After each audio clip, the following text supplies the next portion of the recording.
Dr. Rawala is a consultant psychiatrist with a keen interest, passionate about adult ADHD and especially ADHD in women. And he's also involved in medical education of both undergraduate and postgraduate students.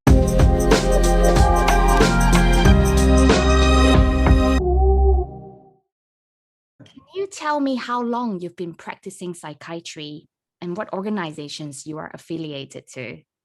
Sure. So thanks, Sam. I mean, I'm really excited to actually come and talk at this platform because, as you mentioned, I'm a consultant psychiatrist, general adult consultant psychiatrist, but I've got a special interest in adult ADHD. But over the last many years, what I've noticed is that my clinical as well as my teaching experience has been far more focused on the ADHD presentations in females or adult ADHD presentation in females. So I have been working in the field of psychiatry since 2006. And at the moment, I work as a consultant psychiatrist in part-time in the NHS, and I work part-time in the independent sector.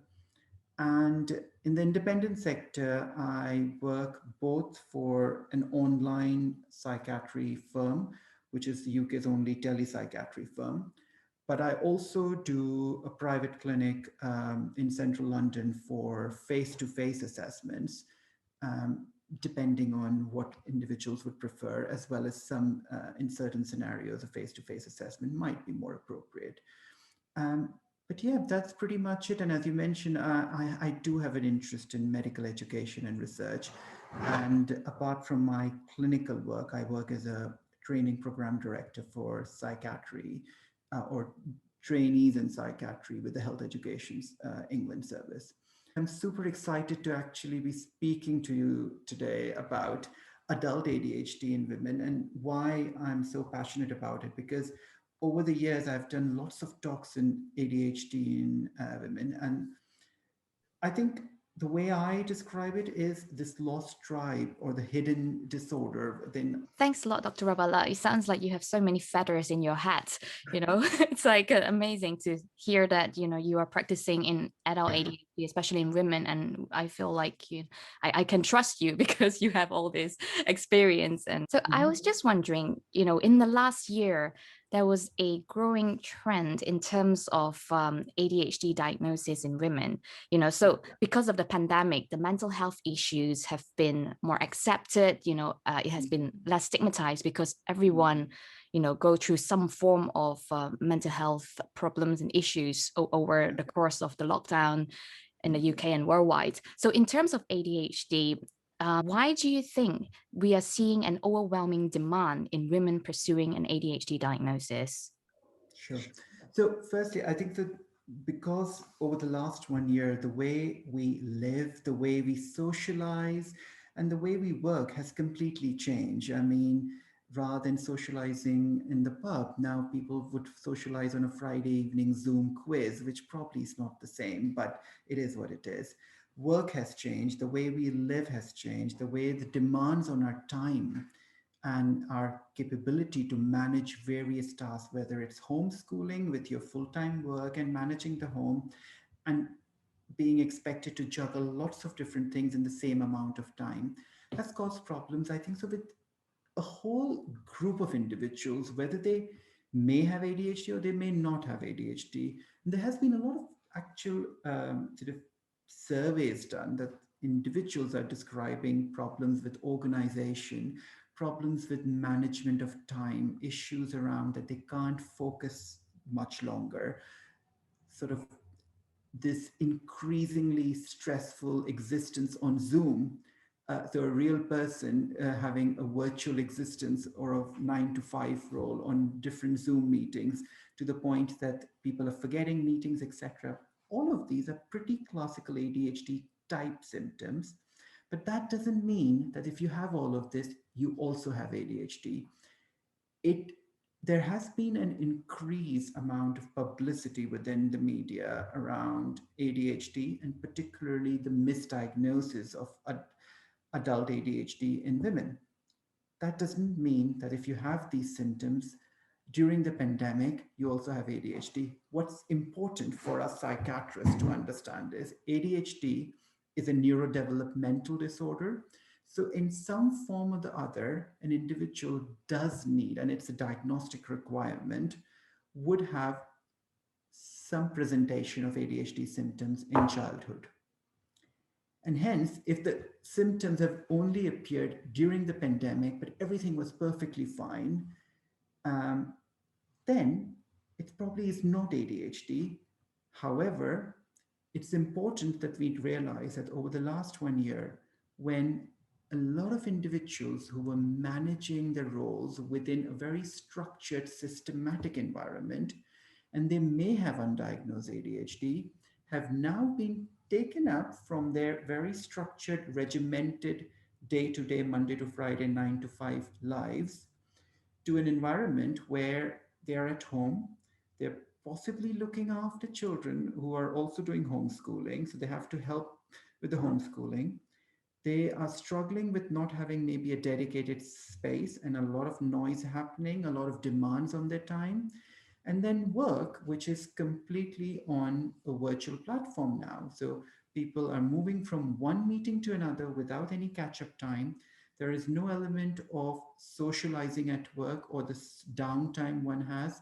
It seems that in order to improve our efficiency greatly by virtual working, we have lost a little bit of our own structure, which we have incorporated over a number of years in whatever occupation one has. So, Mhm. when you remove all of those structures or external scaffolds, whether that is in terms of your personal secretary, whether it is just your work colleagues, providing you some structure, your own dedicated office space, or face to face meetings where there is greater room of navigation between different participants, you're not in the limelight all the time, and you've removed all of these protective mechanisms. And if this person may have undiagnosed ADHD, it just seems that you've basically thrown them off an cliff into this big, bad virtual world where multiple demands exist during Monday 9 to 5.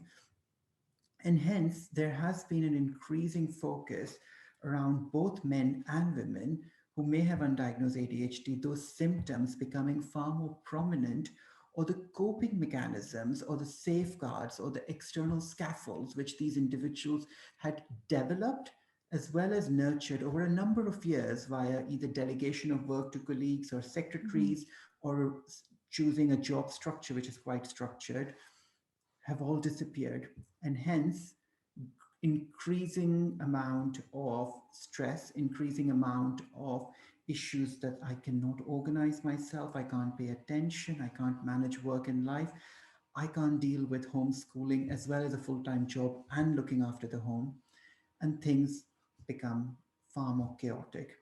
And hence, individuals are then researching their symptoms. And I suppose when you do research symptoms of this nature, ADHD does crop up. And that leads to a further issue around, well, okay, so this does resonate with me. And people, a lot of my patients have described, then I started reading up on it, researched on it, and hence they come forward for an assessment. Now, it doesn't mean that they will get a diagnosis of an ADHD. The diagnostic criteria for ADHD, whether we are in a pandemic or not, are extremely robust, and we cannot deviate from it because those are the diagnostic criteria.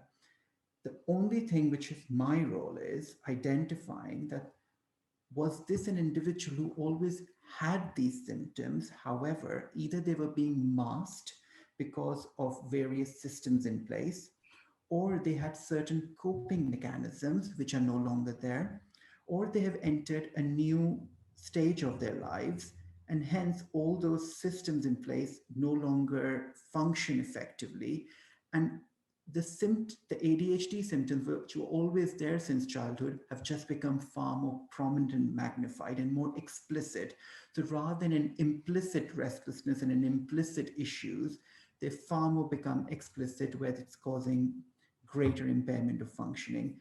And that's when you use the diagnostic criteria to answer sort of a life conundrum for this individual.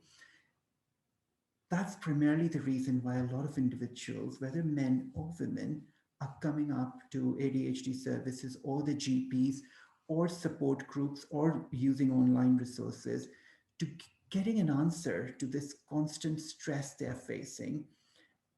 But let me just reassure everyone that although you may have some symptoms which resemble like ADHD, it doesn't mean that one can develop ADHD only in a pandemic.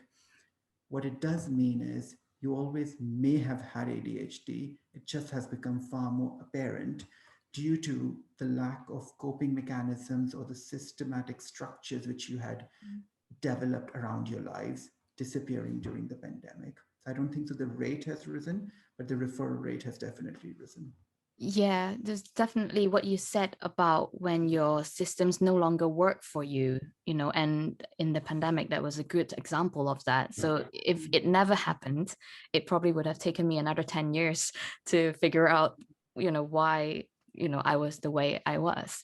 So Absolutely. And I hear this so many times, and I suppose perhaps towards the end, if we have some time when we talk about case studies, I have a few interesting case studies, and two of them actually were diagnosed because they were forced to change their working lives during the pandemic.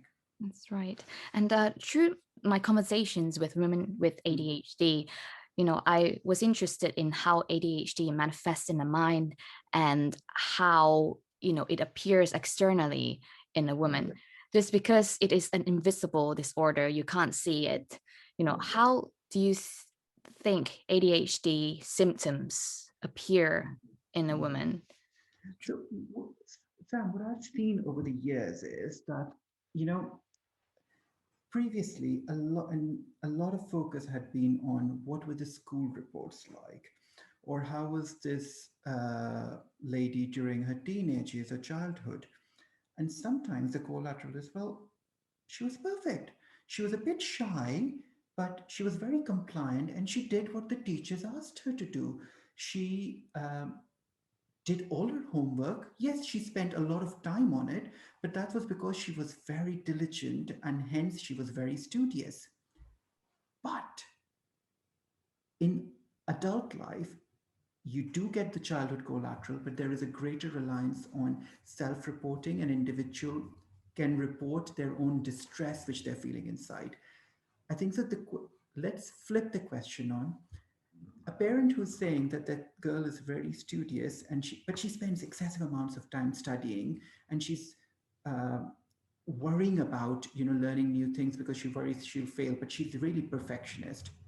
If we flip this question around, that girl struggles with actually maintaining the attention, she is very distractible, but this societal boundaries as well as the societal expectations on how girls should behave, as well, whether it's from the school, whether they're from the peers or parents or the media, all these indirect messages which girls get on how should a good girl look like, how does a perfect girl look like, that causes a lot of stress and issues with low self-esteem. And hence, if you have predominantly inattentive symptoms, it might actually appear as a shy, timid girl who keeps to herself, doesn't want to get into trouble, but is so worried that she'll make a mistake and is so worried that she won't able to submit her homework on time or won't be able to revise, that she spends excessive amounts of time on doing that at a cost of her social life, at a cost of all her other extracurricular interest.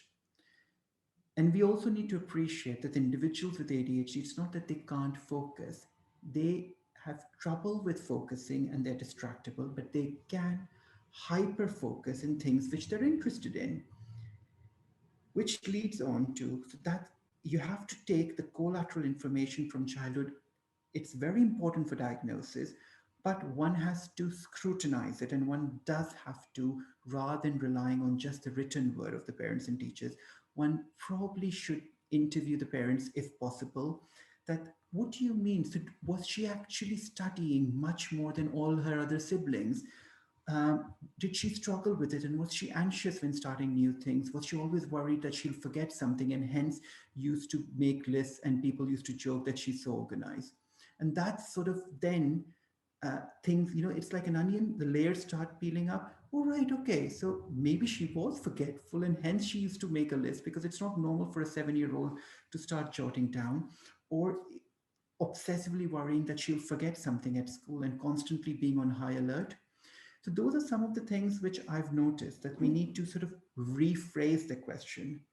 So rather than change the diagnostic criteria, which are there for both men and women, and I think that's the way it should be because the diagnosis remains the same, the main core symptoms of inattention, distractibility, hyperactivity, and impulsivity have to remain the same. What doesn't need to remain the same is how doctors ask that question. How are you going to tease out that particular symptom?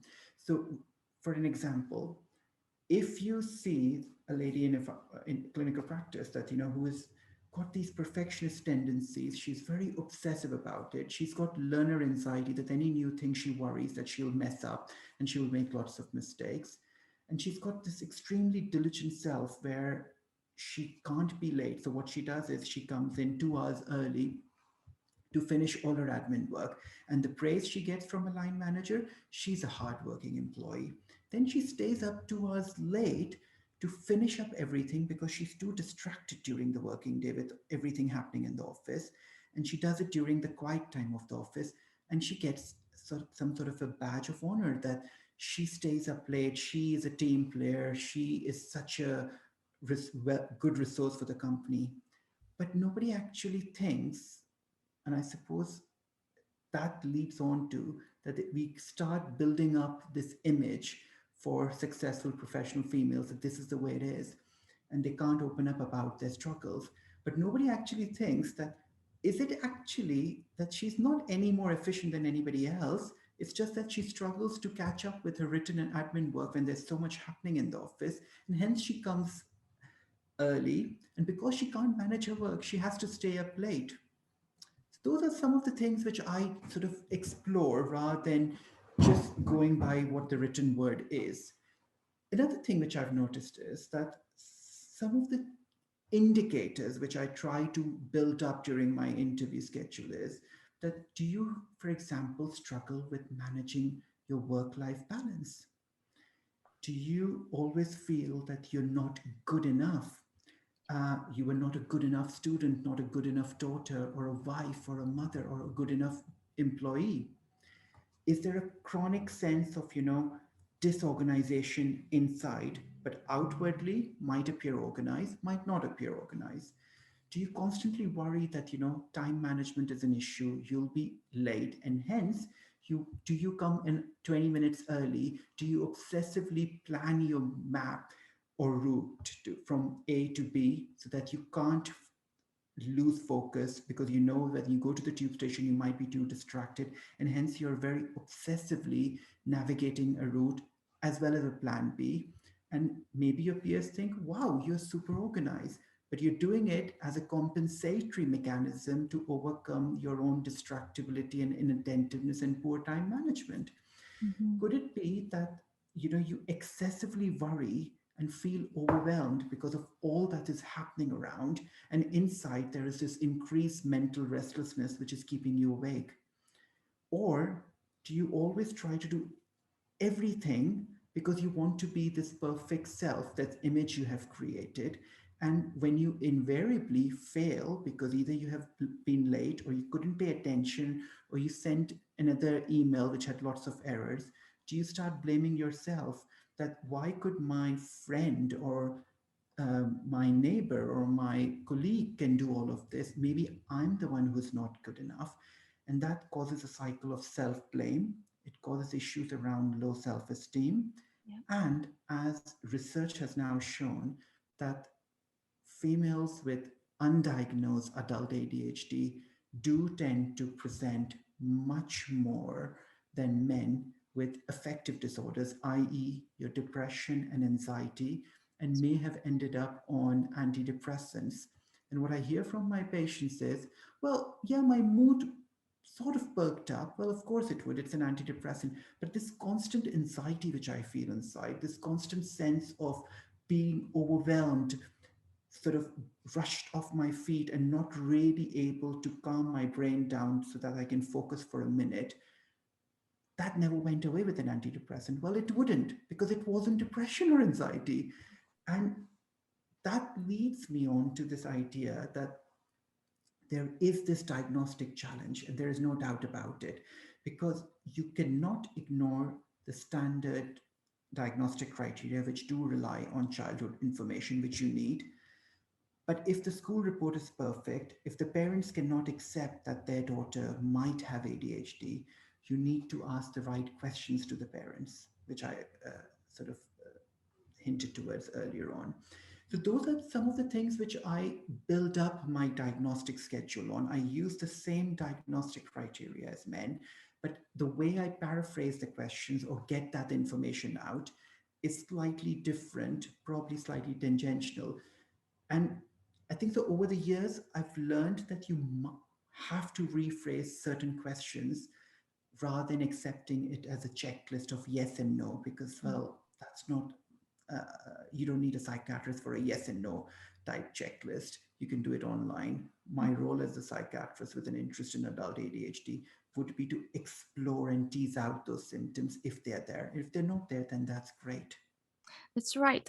Dr. Rawala, it's really interesting hearing you say all these, additional interview questions that you have for your patients, because whilst going through the assessment form, I realized that there is literally not a question asking you about your emotional regulation.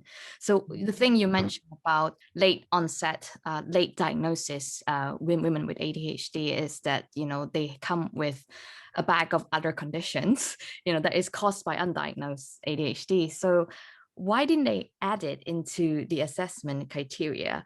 Well, I personally think that, I mean, there is a huge amount of discussions in various non-medical support groups about changing the diagnostic criteria. I think so that might be a disservice to female patients with ADHD if we change the diagnostic criteria.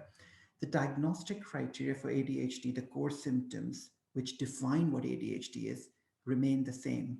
It's the expression which changes. And hence, it's not about changing the diagnostic criteria, it's about relearning a new way of asking that question. Because just like we now know that depression, for example, uh, an example of a psychiatric disorder, in different cultures presents differently.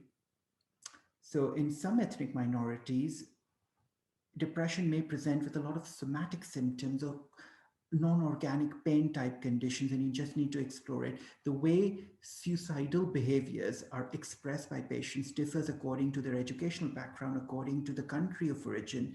So we just need to relearn about ADHD, that yes, this is the diagnostic criteria. And my view is it shouldn't change, because then we are doing a disservice to females by having a huge proportion of life struggles, which may just be temporary due to lifestyle changes, and having a label which may not be the correct one, and giving them very serious ADHD medications and causing side effects and diagnostic error. I think that there would be a huge amount of diagnostic errors and a lot of false sort of diagnostic rates jumping up if we change the diagnostic criteria.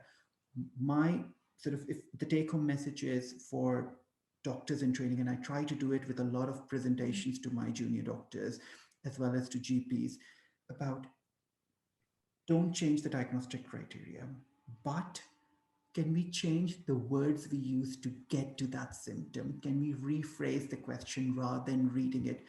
Are you bad at organizing? Yes or no? Because it's never a yes and no in life. What about, what do you do to manage time? Is it something which is much more excessive than anybody else? Because if you've got three different apps on your phone, and you've got a reminder and you've got a physical calendar, and that's what keeps you organized, well, that's a bit excessive, because most people would probably just have a one calendar app and get on with it. But if you need different reminders, you need multiple alarms to trigger you. That's the thing which we need to do. What is it that keeps life ticking? Yeah, And that's where the symptom comes up. yeah, It's like that's a hidden right. disorder, and you need to tease it out. Yeah, that's right. I mean, it sounds like it really is down to the psychiatrist, to tease out the right questions, in order to diagnose. Absolutely. And Sam, I probably just want to add something. You mentioned about the emotional and the psychological bit. We, I mean, when I do my teaching, I actually have a slide on the psychological indicators, which has nothing to do with ADHD, diagnosis per se, but some of the psychological indicators, which are much more commoner in women, but they could be in men as well. A lot of emotional dysregulation, where within a span of one day, the emotions could go up and down. Yeah. Doesn't happen in everyone, but could. And that is usually mislabeled as either an emotionally unstable or borderline personality disorder or a rapid cycling bipolar disorder without looking at the context and the diagnostic validity of it. Mhm. There could be issues around depression, there could be issues around anxiety because you're constantly playing catch up and it may cause clinical anxiety and depression, which does need to be treated as well. But what has caused it? And that's what we need to sort of Yeah. take a step back. The issues could also be around this individual may not have a diagnosed psychiatric condition, but constantly feeling negative about oneself, constant self-blame, poor self-esteem, feeling not good enough, and just not being happy about the circumstances. And that's again a psychological indicator which we need to look into. Mhm. We obviously do need to be mindful that although it's not a psychiatric condition, there is a huge amount of research around this term which is called rejection sensitive dysphoria.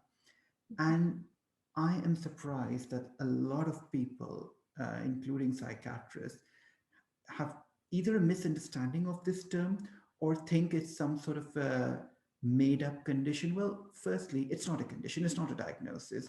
It's basically a good umbrella term which incorporates and sort of a whole list of emotional dysphoric symptoms which possibly are more common in adult ADHD females.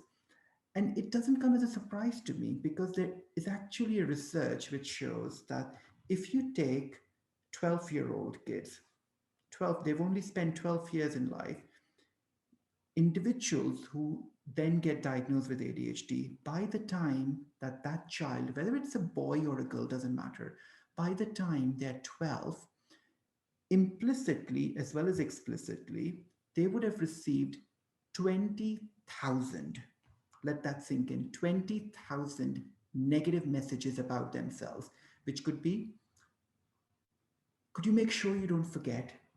Why can't you be more like your brother? You need to keep on working harder. Or, come on, stop this. You need to grow up and be a bit more organized or careful. Could you not forget to do this? Could you pick up after yourself because you lost interest and went away? Those are very subtle negative messages, but that causes issues around self-blame. It causes issues around poor self-esteem, and eventually it may lead to all these symptoms which within a neat compartment label we can call as rejection sensitive dysphoria, which is possibly more commoner slightly in adult ADHD female presentations. There are other conditions as well, which I talk about in my, well, that's a whole lecture for psychiatrists, which I talk about adult ADHD in females. But I talk about binge eating disorder, for example, which shares a similar genetic substrate as adult ADHD. And if you actually looked at binge eating disorder clinics, about 40 to 50% would have undiagnosed ADHD. It also involves the distractibility and impulsivity when you eat.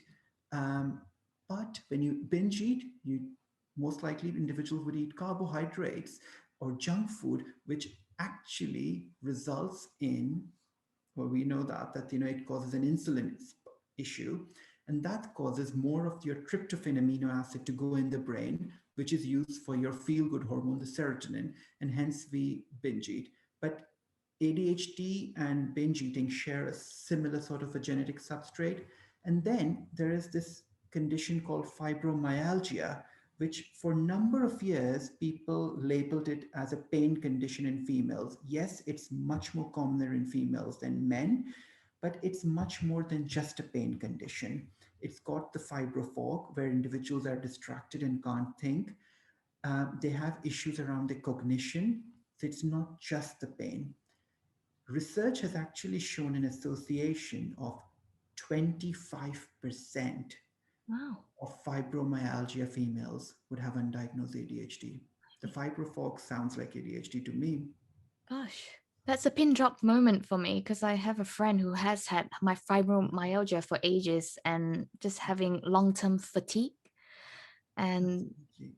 So, yeah, it's like these are the things which I'd like to focus on. So, in summary, do not change the diagnostic criteria because they're there for a purpose to actually validate the diagnosis, make it robust.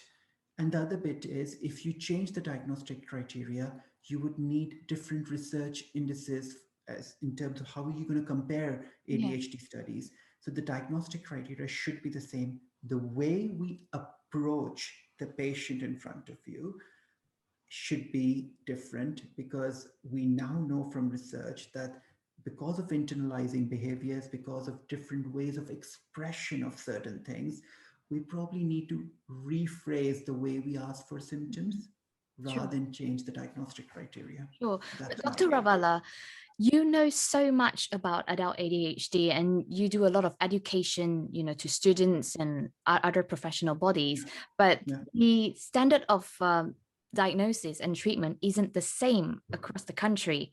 Hmm. Even it differs depending on who you go to. And Yeah. I've got to say, when I went to my GP, there was Yeah. no knowledge of ADHD. I had to bring the knowledge, Yeah. So if a girl or a woman suspect they have ADHD, do they first have to empower themselves, before they even go to the first pot of call, which is the GP? Yeah.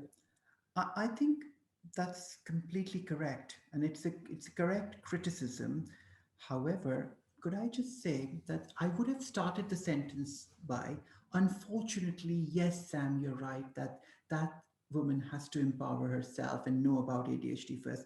I actually think it's fortunately that because once you have empowered yourself and you know what it is, it's in a way you've learned about it. You can't diagnose, you're not a clinician, and self-diagnosis doesn't have it because you may have something completely different which you think has ADHD. No. But if you've done your bit of reading, you have joined some support groups on ADHD, you have looked at patient education videos or some materials or leaflets, you at least know how you're gonna, I suppose, structure your clinical query. That what are the symptoms you have, and you can meet them, but at this level. And the reason I think so it's so important to do that is because GPs, when they see you in that short span of time, if they see somebody who's fairly, doing well, if they see somebody who is managing with life well, I don't think so. 10 minutes of a consultation with a GP gives them enough chance to explore things. And hence, if you have done some screening yourself, that might just help structure those 10 minutes in a way where you could at least achieve a mutual agreement of further decision. It may mean you're referred to an ADHD service. It may mean that the GP might suggest a few other tests or investigations, or may suggest, that you have this condition and it could be that. And that's perfectly fine. But at least it's then an informed, collaborative decision rather than the power dynamics only on one side. So I would also like to say that it's not just GPs. When I um, see my patients, a lot of them have said that we were rejected, and some of the reasons for rejection of the referral from a service has been, well, this person has a degree, or this person holds a professional job. Surely they cannot have ADHD. And these were obviously ADHD, or mental health services who might have rejected these referrals without even assessing them. And I basically have this agenda really that when I do my teaching for psychiatrists, I specifically use examples which challenge the status quo. Because if you look at historical figures who are now suspected of having ADHD, if you looked at current sort of important figures who may have ADHD, or some of them have diagnosed ADHD, these individuals have been successful. Some of them have actually changed the course of human civilization by their inventions. I'm not going to name anyone because at that 100 years ago, ADHD was not a diagnosis, but researchers have looked at their previous school reports, collateral informations, and have tried doing a retrospective assessment. You may wish to Google some of them and you'd be pleasantly surprised. So if that particular individual was referred to mental health, they would have said, well, he's so successful. No, we won't assess him. But I think that's where you, fortunately, if you could empower yourself in building up that these are the symptoms I have, however I'm coping because of this excessive level of either support systems around me or the external scaffolds I've built because of my work or education, and hence I'm coping, which is not natural because I'm under a lot of stress due to constantly playing catch up, due to constantly being overwhelmed by trying to maintain a veneer of stability. But a tiny bit cracks it open and I lose my temper and cause issues around emotional regulation. So if you build that up, and I've been trying to educate a lot of sort of medical workforce around that individuals can have adult ADHD. They may be very, very successful in their careers and they can still have adult ADHD. This whole concept of adult ADHD individuals not succeeding in life, not being able to hold a job, probably is from 30, 40 years ago, and we need to probably overcome that stereotype. That's right. If you do suspect it, I would suggest use a standard screening questionnaire to start with. One of the most commonly used ones with great reliability and used the world over is called ASRS. You could find it online, but in the comment section, I'm sure we can put up a link as well for an ASRS, which would help give you an insight, a screening tool for would you then think of considering ADHD, but also doing your own reading up on it, as well as speaking to individuals, reading leaflets, support groups, would just help you better understand yourself and then able to formulate your difficulties and challenges to a medical professional in a more structured manner, which may lead on to a referral to both in terms of your local NHS adult ADHD services. You always have the option of speaking to someone in the independent private practice world. Or there is an option, I think, around the right to choose around adult ADHD, which has opened up within England only at the moment, where certain private providers are able to take NHS patients as a right to choose. And I'm sure individuals would be able to look at that information in the comment section if it's available. So, Dr. Rawala, I want to ask you about treatment and management of ADHD. So, when a woman gets a diagnosis, the typical treatment for ADHD is medication. So, which many people in the healthcare profession have argued is the most effective route. That is true, but some people do not agree with medication, and maybe in some cases, a woman who is breastfeeding or pregnant might have to find different ways to manage. So what are the non-pharmacological approach that a woman can adopt to manage ADHD? Brilliant. I think that's a really good question because there's a lot of focus on pharmacotherapy for ADHD, and very rightfully so. But before I answer your question, I just want to make a statement about that ADHD is the only psychiatric condition where medications are first line. Okay. And everything else, you talk about psychological therapy to start with mild to moderate, and then you go on to medications. ADHD, the only psychiatric condition where first line treatment is medications because they work. And the first condition where a direct link with a neurotransmitter was identified. So with the medications, they're going to improve your dopamine and noradrenergic tone, and hence we now know that they actually work really well. However, along with medications, there is an adjunct role. So not a curative or a treatment role. Just like, for example, depression or anxiety, you would have a treatment role of non-pharmacological treatment. With ADHD, it's an adjunct to medications, or An alternative to medications, as you said, if somebody due to their personal circumstances cannot have ADHD medications, or they have certain serious medical comorbidities where some of the ADHD medications are contraindicated.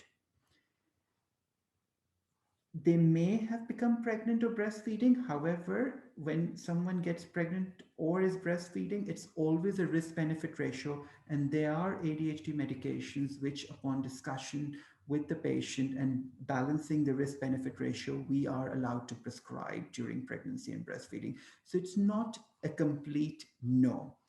But non pharmacological treatment, I think so, have increased tremendously over the years. And it's more about helping an individual cope with things a bit better. As you rightly said, so medications would do their bit of stabilizing the neurotransmitter tone. But if somebody is being diagnosed as an adult, those skills and procedures, which I suppose come quite innate to some individuals, may not actually have had a chance to develop. The resilience of coping with these type of things may not actually be there. And that's when one could probably consider non-pharmacological approaches to ADHD management. I do like to point out one interesting observation which I have is that although they are effective and although there is a role, is there a behavior paradox which we as clinicians probably sometimes ignore when we expect an ADHD patient to just go ahead and use behavioral therapy or non pharmacological sort of different approaches, which I'm going to talk about? And all of these behavioral modification treatments require an individual to change their skill set, require them to implement certain strategies in order to make sort of, long lasting change. But we also know that individuals with ADHD struggle with implementation. So it's probably a paradox, and we have to be aware that an engagement might be an issue, and we just need to learn how we're going to help an adult ADHD females who has untreated adult ADHD because she can't be on medications, how to engage with specialized non-pharmacological options. Some of the non-pharmacological options are actually pretty common sense type approaches. For example, the NICE guidelines talk about the need to maintain daily healthy exercise, Mhm. which is great because we know that exercise gives your dopamine a bit of a boost, and the dopaminergic tone is low, and hence your attention symptoms might actually improve. And if you don't feel such improvement, at least you have improved your physical health with some exercise. The maintenance of healthy diet. Now, in the past, many decades ago, especially in child psychiatry, they used to talk about restrictive diets for ADHD, where they omitted certain E numbers and they omitted certain foods, etc. Really, we don't use any of that anymore. I mean, nobody should be having E numbers anyways. But a healthy diet is probably important in maintenance of, general health, which would also help with some ADHD symptoms. There has been some discussions around omega-3 fatty acids. It's something which is there. I think a lot of individuals, even without ADHD, take omega-3 fatty acids.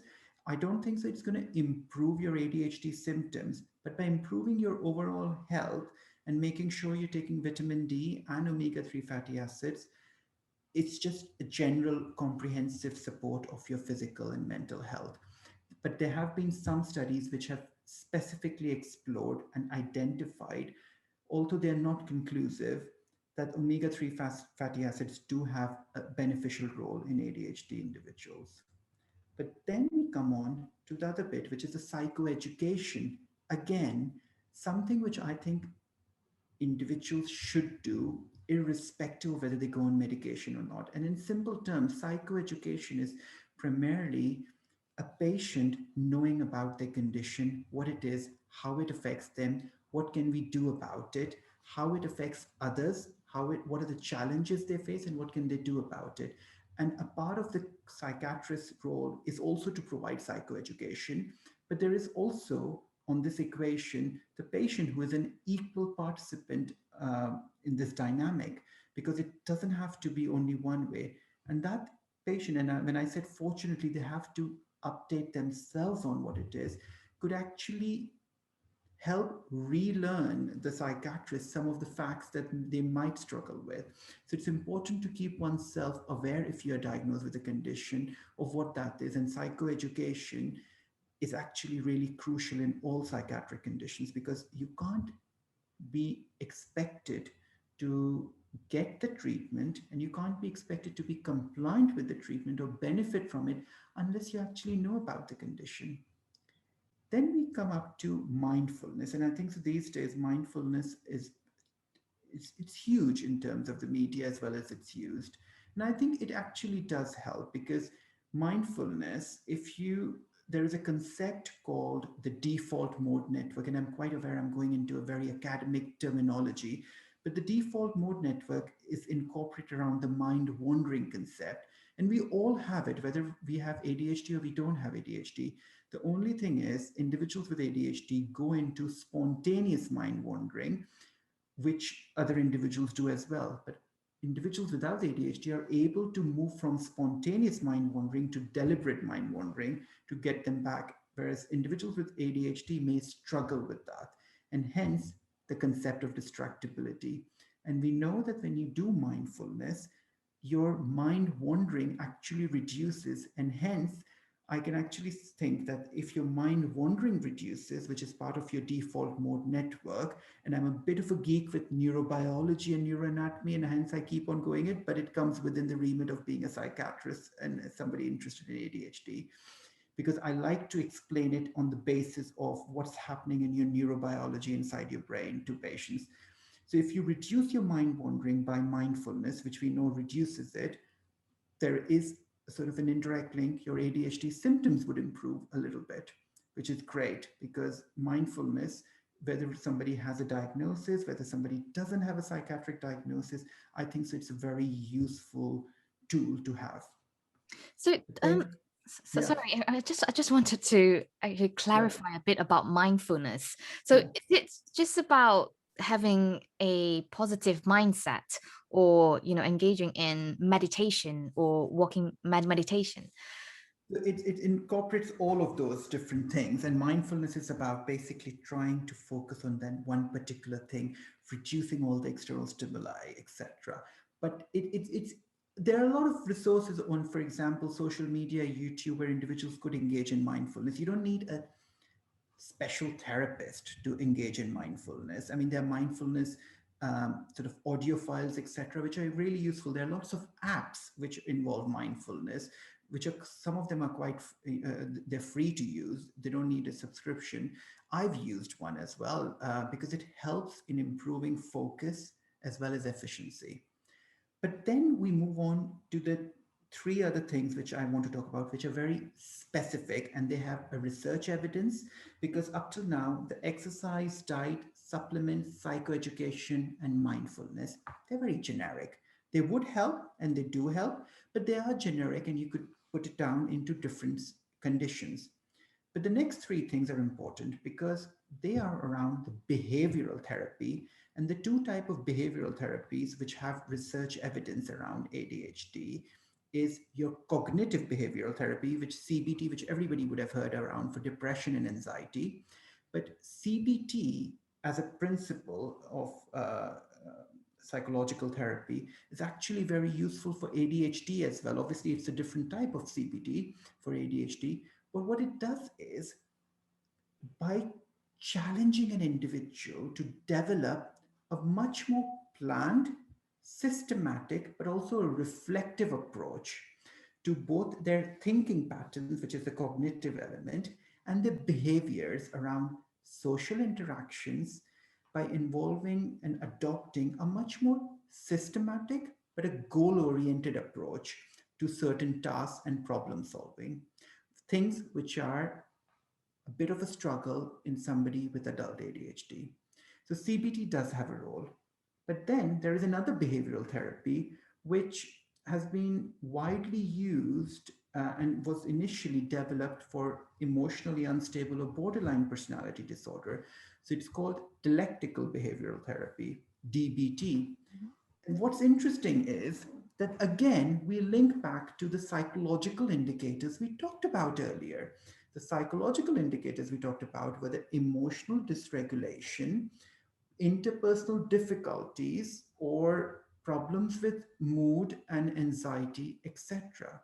And what DBT does and why it's actually now been researched for use for ADHD specifically is because it looks at, and it may not apply for everybody with ADHD, but if somebody with adult ADHD has a lot of emotional dysregulation issues or affective symptoms like mood issues or anxiety, then DBT as a form of therapy would probably be far more useful than CBT for ADHD because dialectical behavioral therapy looks at the social and the emotional challenges in one's life and how it affects other individuals in their lives. And it can actually improve the emotional self regulation and teach emotional self regulation skills. So they both work differently. CBT talks about developing a more systematic, planned, and reflective approach to goal oriented tasks and how to problem solve, which is very useful in majority of adult ADHD patients. But if you have somebody who has certain symptoms which are more of an emotional dysregulation or suggests rejection sensitive dysphoria, perhaps one could also consider dialectical behavioral therapy, which does have research evidence for it, and it looks at the emotional challenges. And from these principles or schools of thoughts, big term which has come up, ADHD coaching. So ADHD coaching is not psychological therapy per se. However, ADHD coaching is a specialized form of life coaching.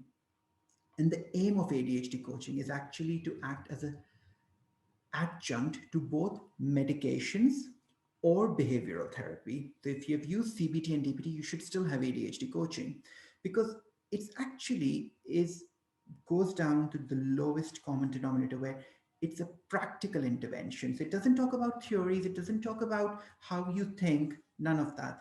It's actually about practical intervention which targets the main core impairments of ADHD around your disorganization, distractibility, inattentiveness, problems solving, goal setting. And it basically works with an individual, this life coach, to solve these issues around how best that they're going to work around these issues. And hence, if you look at, we come back to the thing, we shouldn't change the diagnostic criteria because the core symptoms remain. The presentation differs, the way we explore them differs, but ADHD is the same, it just presents differently. And lastly, there is a type of a non pharmacological management of ADHD, which has probably much more research oriented, but it has over the last 5, 6 years come into a lot of limelight, particularly in the US. But there are private organizations within UK which are also doing it, and it's actually called neurofeedback. So neuro as in the brain, neurofeedback, which is a type of a biofeedback mechanism in which, in simple terms, an individual learns to change their physiological activity in response to certain biomarkers like your heart rate or your breathing rate or your stress levels, etc. And if you, again, I'm going to go into my geek mode of being quite obsessed about neurobiology and how the brain neurotransmitters work. Neurofeedback, well, why would it work? Because if you put some electrodes on me and my heart rate is increasing, how would I change my ADHD symptoms?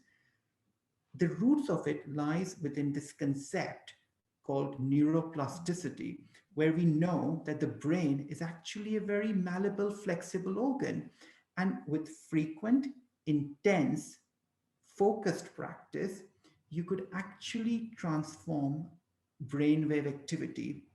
And you would have seen all those brain games and all those sort of things coming up, which look into your ability of the human brain to keep on adapting and transforming the brainwave activity.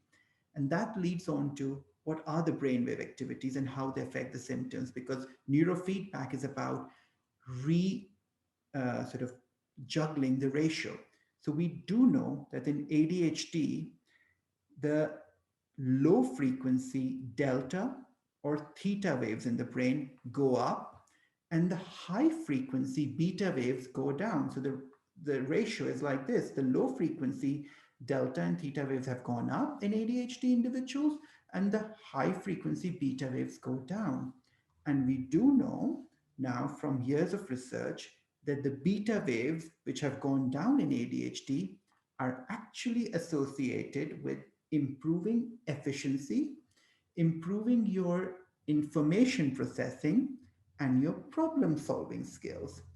In contrast, the waves, the theta waves, which are high up in ADHD, actually cause issues around completing of work and unfinished projects, could cause distractibility when there is lots of low frequency theta waves, and disorganization. So by using the principles of neurofeedback, and there are private providers within UK who only do neurofeedback for various conditions, ADHD being one of them, one can actually rejig this ratio to make our brains learn to increase the beta waves. One of the simple concepts around it is using particular uh, neurofeedback games. And there have been companies which have developed a lot of neurofeedback computer games, primarily for children, to be fair. However, there are apps, I'm not going to name any of them, but the reason being the research validity of these apps, etc., is not being tested. Neurofeedback as a principle, it does have research on it. Again, it's not a treatment, and it's taken up in a lot of clinical fields with a bit of skepticism around, does it work, does it not work? My view is that if it works for you, that's great, because we do know that there has been research which shows that when you rejig the waves, certain symptoms improve. And if you can do it by playing certain specialized computer games, then excellent. That's sort of, at least there are no side effects to it. Yeah. Whether it's available in the NHS, it's not. And even in the private sector, there are only a few providers which are using this type of neurofeedback.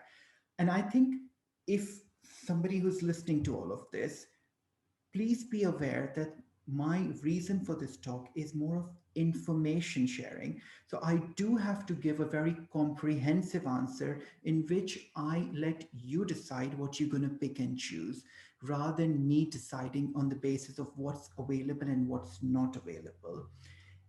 I do think that if somebody has to look at non-pharmacological treatments for ADHD, then principally they should be looking at the behavioral therapies around either the CBT, if those are the issues, or the DBT, if emotional dysregulation are the issues, because behavioral therapy is the one which has got, in terms of evidence base for ADHD adjunct treatment to pharmacotherapy, the two behavioral therapies probably trumped all other treatments of non-pharmacological things, along with ADHD coaching. So ADHD coaching is not separate to it's CBT or DBT. You should have both the coaching and medicines, or coaching and behavioral therapy, because ADHD coaching is not behavioral therapy. The rest of the things, in terms of good exercise, nutrition, mindfulness, and psychoeducation, apply to everyone, whether you take medications or not. So yeah, Yeah, that's well, thank you. That's a really comprehensive list, especially for someone like me who isn't yeah, currently medicated because I'm still breastfeeding. And yeah. so, yeah, it's been really interesting seeing all the management strategies that you have mentioned. So, from what you talked about, something really stuck in my head, because I really like your definition of the default mode network in someone with ADHD, because I recently wrote a post about rumination and overcoming the inner critic, and it is, I did some research into it and read about how the toggle switch between the default mode network, and which is the mind wandering part of the brain, and the task positive network, which is the part of the brain that engages you when you are doing something or concentrating. So the toggle switch between the two is broken or dysregulated. So that's why people with ADHD tend to spend a lot of time either if they're in creative pursuit, to actually focus on the creative pursuit, and if they're not, go into the self-doubt, which comes in rumination. So I just wonder, could this be the basis between someone who has managed to thrive with ADHD and someone who hasn't? I think it could be a possibility. However, I think that it would be an oversimplistic answer if we were able to delineate one particular thing. I think that it's far more sort of gray in terms of somebody who thrives versus somebody who doesn't. And my view is that the way I see adult ADHD in women, it's a lifestyle management disorder. And the issues crop up during transitions.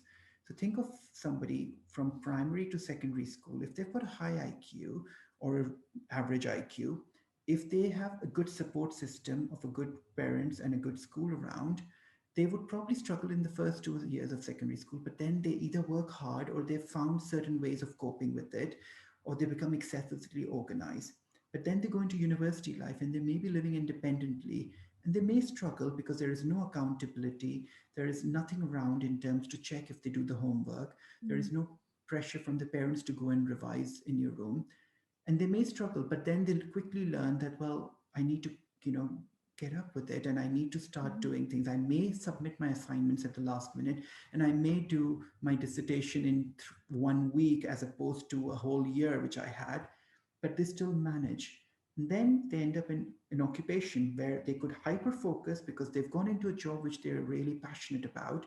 They've got the necessary tools. They may have a secretary, they may have an admin assistant, they may be able to delegate things, or they may be actually in a very physically demanding environment where they're constantly moving and it's a fast paced environment, and they flourish.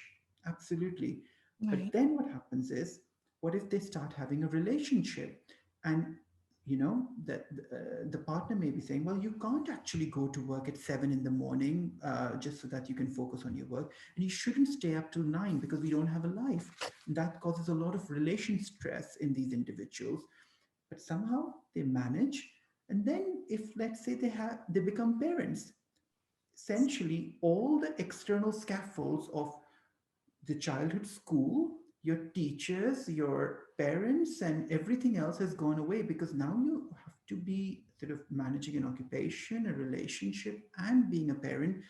And being a new parent is always very stressful, but things change, and all these transitions lead to cropping up of ADHD symptoms. That's right. And then what if a few years down the line the person has another child, and it just becomes unmanageable? And that's where a lot of adult ADHD females present at stages of transitions. Either they've changed a job, Yeah. either they've had a new role added on, they have had a change of life circumstances, or they're in their sort of late 30s to 40s, where due to hormonal changes in the brain, which we probably don't have time to talk about because Yeah. it's a whole 1 hour topic in itself, causes a greater effect in terms of a lower estrogen, which has a neurocognitive effect apart from being the female reproductive hormone. And when it starts going down, it could cause worsening of some of these symptoms. So to answer your question, it's probably oversimplistic to think that's the difference. I think that the difference which research has shown is, if somebody has got a good support system around, and if they've got an average or a higher than average IQ, then they are able to develop those certain coping mechanisms or structures which helps them function. But if you remove all those structures, just like COVID pandemic has removed all those support structures, and then these things become very difficult to manage and cause Right. a lot of stress, anxiety, and Yeah. self-blame, along with Right. obviously the ADHD symptoms. Yeah. So I think we talked a lot about how ADHD symptoms can manifest in a way that is unfavorable, and in people which in which the scaffolding has been removed, their life can become chaotic. So women with ADHD, when you come across an ADHD diagnosis, it can be quite gloomy and quite demoralizing. So But we know that there are people who have thrived, with the condition, people who have been successful, people who have led organizations and people who are trailblazers. I'm Yeah. just thinking, could you tell us about any case studies or examples of women who have been, successful in their ventures and have ADHD? Sure. So in my independent private practice, I mean, I've seen quite a lot of adult ADHD females from different parts of society, different socioeconomic backgrounds, different occupations. And there have been many, and not just a few, majority of them are those who have a degree, are in professional jobs, and become quite successful. But I would like to label it as, are they really successful? Because even though outwardly they meet all the tick boxes which society has put on what success looks like, but inside they are in a considerable amount of distress. And that success, or that ability to sustain that level of functioning, has come at a great personal cost as compared to their peers. So I'll give you an example where I have, somebody who was in a very high executive managerial position in a big company, who was functioning perfectly well, in terms of doing the job. But the scaffolds around were that this individual had a personal secretary. They had a team of administrators who were doing all the she was able to delegate all these tasks to them, and hence her role was around providing the leadership and focus in a very fast-paced environment, which she flourished in because of her ADHD symptoms. So rather than it being a disability, the ability to hyper focus, the ability to quickly move from one thing to another, the ability to be a bit ruthless and take certain impulsive decisions at some times with a bit of due diligence, were actually positives in her role, because she didn't need to do any of the other. She could dictate emails, she could send it, or she could tell other individuals. But then COVID-19 happened, where there was a fancy new software where you had to color code tasks which you do, and this person couldn't manage. I mean, which color code to do tasks, how you have to task your secretary, but you have to email them now because you can't open your door and tell them what you need. And that was a complete eye opener that, well, clearly up till now, whether it was the parents, whether it was the mom sitting with her, revising the GCSEs with this child, uh, the parents actually making an organization calendar of how much uh, each subject should be revised. So all this person had to do was study. And if clearly she was of a higher than average IQ, she flourished. But everything was planned. She went to a school where there was a huge amount of accountability and support available, and a university which probably had more interactive seminars and tutorials rather than huge lecture halls. And we do know that individuals with ADHD actually really flourish within small interactive seminars where they are constantly on their toes, where they're talking, where they're interacting, rather than listening to a PowerPoint presentation for an hour where they will be distracted. And this individual flourish. But it highlighted to me that it has to be the right way of asking the question. It's not important just asking the question, how I phrase that question. So knowing that, yeah, she did exceptionally well in her GCSEs and A levels, but she didn't do anything else. She couldn't do any of the extracurricular things. She wasn't socializing with all her friends as a teenager, which other people were doing, or which her siblings were doing as well. So the family environment was not this very rigid traditional environment. It was only her who was doing it, because she couldn't have achieved these things as she couldn't focus, unless she focuses excessively and obsessively, or she spends extra amount of time in proofreading her work multiple times, which led to exceptional grades and a course which she enjoyed and hence could hyper focus. The other example which I had, which actually happened pre-pandemic and a few years ago, of a patient who is happens to be a doctor, and she is a consultant in a specialty which I obviously I'm not going to say or anything, but she's a consultant. And she happened to watch one of my social media videos and she had read up on adult ADHD. And what had happened was that one of her friends was diagnosed with adult ADHD, not by me, by someone else.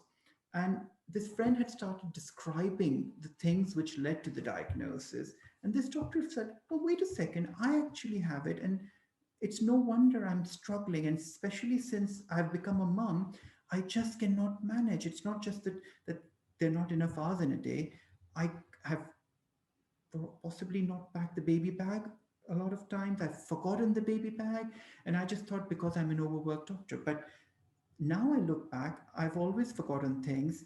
My parents had to chase up after me, or I was worried that I'll disappoint them, or my mother will shout at me. And hence, I used to not forget and be quite methodical and systematic about it, which probably another 10-year-old wouldn't be. Another 10-year-old wouldn't think where they will only put their bottle on this right side because otherwise they'll forget and they'll do a mental checkup. Most people wouldn't. Or how she managed with her studies and medicine by revising too much or having lots of failures in her exam and then succeeding eventually. So, a lot of personal struggle, maybe not having a relationship for a great number of years, delaying her motherhood by many years, at because she just couldn't fathom how could individuals have a successful professional life and also have a home life. And things just completely fell apart when she did have a home life because she just couldn't imagine during her working life how could people balance, because surely she wouldn't be able to. But Mhm. that's not right, that's not normal. Irrespective of the job one has, we all have to have a work life and we also have to have a home life, and that balance may fluctuate depending on how busy we are or how we feel or how the work is, but on average it sort of should flow normally. And when it doesn't and it leads to this constant sense of feeling anxious and being overwhelmed, that's when we do need to question, is this something not right here? Could it be that maybe I'm overworked and it's nothing to do with ADHD and maybe it's not the right job? Or could it be some symptoms which I need to explore and educate myself and perhaps do the screening? And lastly, and I'll end on this, it was a stay at home mother who had two children and they were both teenagers. So, no new life changes. She had been a stay at home mother for about 15 years. What happened and the major change happened was her relationship with the husband broke down. And when she started living independently, she didn't have any financial difficulties. There were no issues around. It was an amicable separation. However, she now was the only adult in the home. And when we explored all the things, because she had come up with trying different antidepressants, nothing is working. And then she had uh, you know, read up on certain of the symptoms, and ADHD was one of the things which had cropped up, and she wanted an assessment to draw the line under, well, how could I have ADHD at the age of 44? Surely I don't have ADHD. But it was more about she wanted a negative confirmation that she doesn't, and it's something else, and it's just part of separation. But when we looked at the history, this person had been married for 20 years and the whole administrative workload within the relationship within the home was by her husband. She was a stay at home mother not because of choice. She couldn't manage her previous role and she was always working late and she was constantly worried that she'll miss a few things. And hence, when she had a child, it was a decision that she cannot clone herself into two. She can only do one thing at a time. She feels constantly stressed out with unable to remember things. There was relationship stress, and hence they decided that she'll be a stay at home mother, which she remained because she always had that anxiety of going back into the workplace, even though she was had a university degree. She had that learner anxiety, which young girls with ADHD sometimes have. That I'm good at this thing, let me remain this. I won't start a new thing because I'll end up making careless mistakes.